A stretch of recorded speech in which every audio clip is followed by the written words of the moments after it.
Pagbati sa ating mga viewers.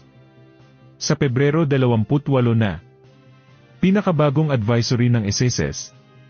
May bagong abiso ang Philippine Social Security System para sa mga pensyonado na may kaarawan ngayong Pebrero at kailangang mag-comply sa Annual Confirmation of Pensioners o ACOP program. Kung kayo ay retiree pensioner nasa ibang bansa o 80 taong gulang pataas na nasa Pilipinas. Total Disability Pensioner, Survivorship Pensioner, Dependents na may tagapag-alaga. Mag-comply sa ACOP upang hindi masuspinde ang inyong pensyon. Heto po ang opisyal na abiso mula sa Philippine SSS.